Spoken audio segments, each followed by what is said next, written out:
Bismillahirrahmanirrahim. Assalamualaikum warahmatullahi wabarakatuh.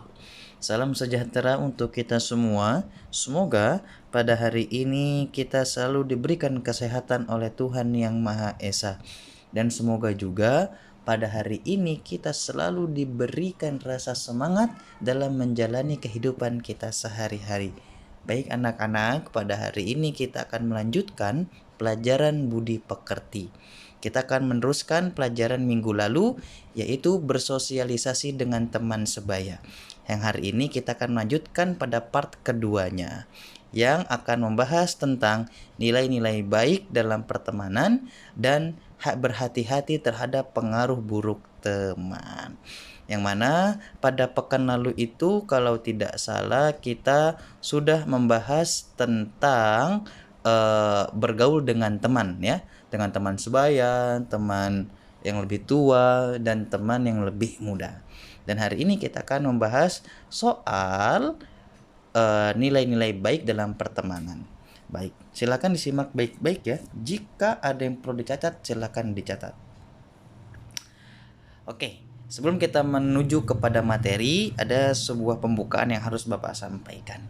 Sebaik-baik teman adalah teman yang memberikan manfaat terhadap teman yang lain. Teman memberikan kita semangat di saat kondisi kita sedang kesusahan. Begitupun sebaliknya, saat mereka mendapat kesenangan atau kebahagiaan, mereka pun ikut bergembira. Jadi anak-anak, teman yang baik adalah teman yang memberikan manfaat kepada kita, teman yang memberikan kebaikan juga kepada kita. Gitu, ya. Sebaik-baiknya teman. Jadi teman yang memberikan pengaruh buruk itu adalah bukan teman yang baik. Nah, ya. Jadi carilah teman yang dapat memberikan kebaikan kepada kita. Tapi tidak ada teman yang sempurna. Mereka pasti memiliki kekurangan. Ya, tidak semua manusia itu sempurna. Tapi percayalah, Tuhan menciptakan manusia dengan sebaik-baiknya. Teman memberikan kita semangat itu sangat penting. Kita sebagai teman dan kita harus memberikan semangat kepada teman kita di saat kondisi susah. Jangan hanya kita berteman di saat kondisi teman kita saat senang saja. Itu tidak boleh, ya. Kita harus membantu ketika mereka sedang kesusahan ataupun membantu mereka ketika kondisi mereka sedang terpuruk. Oke, selanjutnya yaitu B, nilai-nilai baik dalam pertemanan. Apa saja sih nilai-nilai baik dalam pertemanan? Yang pertama adalah saling menghargai dan saling menghormati.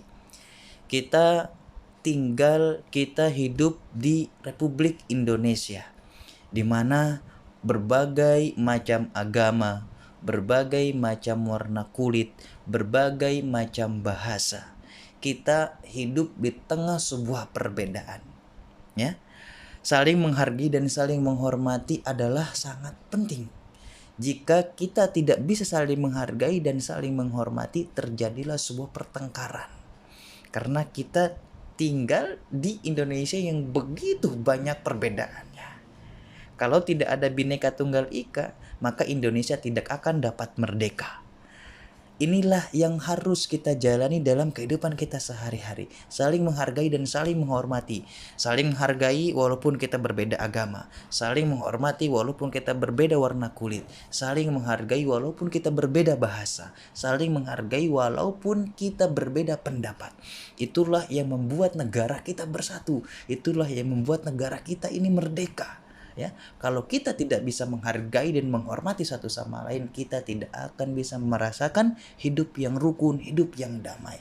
Oleh karena itu, mari sama-sama kita menghargai dan menghormati walaupun kita berbeda. Itu adalah nilai baik dalam pertemanan. Yang kedua adalah santun terhadap teman.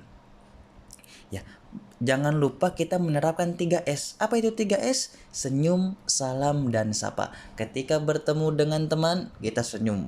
Ketika kita bertemu dengan teman, kita memberikan salam. Ketika kita bertemu dengan teman, kita menyapa teman kita. Itulah baik kepada teman yang lebih tua ataupun ke teman yang lebih muda ataupun juga kepada teman sebaya. 3S ini sangat penting ya, apalagi kepada teman yang lebih tua terutama ya.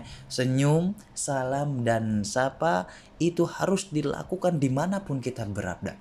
Tidak hanya di sekolah, tidak hanya di rumah, tapi dimanapun kita berada. Kita sedang pergi jalan-jalan, ketemu dengan orang yang tidak kenal, tetap kita terapkan 3S. Salam, senyum, dan sapa. Dan yang ketiga adalah setia kawan.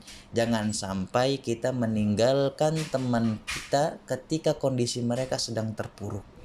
Ya, karena itu tidak baik dan tidak pantut untuk dicontoh. Yang selanjutnya yaitu yang C. Berhati-hati terhadap pengaruh buruk teman. Pertemanan akan membawa pengaruh bagi seseorang.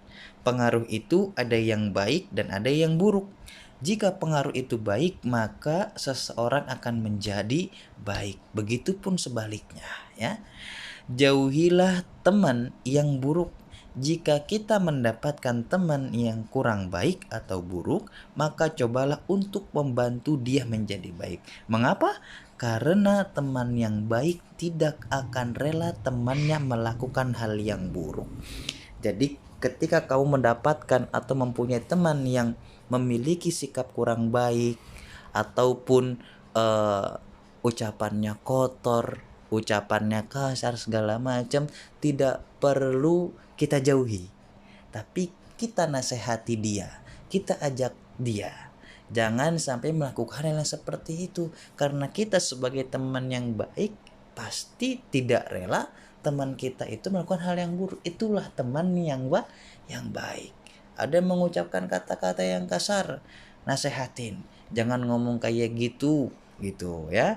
Itu adanya di kebun binatang, gak boleh ada di lingkungan kita. Nah, ada yang lagi berantem, kita nasihatin jangan kayak gitu. Perbedaan pendapat itu wajar. Perbedaan bahasa itu memang sudah ada, jadi gak perlu dipermasalahkan. Justru kita harus bangga dengan apa yang kita punya, apa bahasa yang kita kuasai. Merupakan itu sebuah kelebihan yang ada pada diri kita. Gitu, ingat anak-anak ya. Teman yang buruk tidak perlu dijauhi, tapi mari kita nasihati, mari kita ajak kepada teman yang menjadi lebih baik lagi. Gitu. Semoga semuanya dapat dipahami. Oke, selanjutnya adalah tugas budi pekerti. Silakan kerjakan soal berikut. Yang pertama adalah perbuatan apa saja yang dapat berpengaruh pada teman? Apa yang harus kita lakukan agar tidak berpengaruh oleh teman yang bersikap kurang baik? Apa nih? Apa yang harus kita lakukan? 3. Bagaimana cara menghentikan perilaku teman yang memiliki kebiasaan buruk? Oke, ini soalnya. Silahkan dikerjakan dan ditulis dengan rapi dengan soalnya juga ya, jangan hanya jawabannya saja. Mungkin demikian, kurang lebihnya Bapak mohon maaf. Wabillahi taufiq wal hidayah. Wassalamualaikum warahmatullahi wabarakatuh. Selamat belajar anak-anak pintar.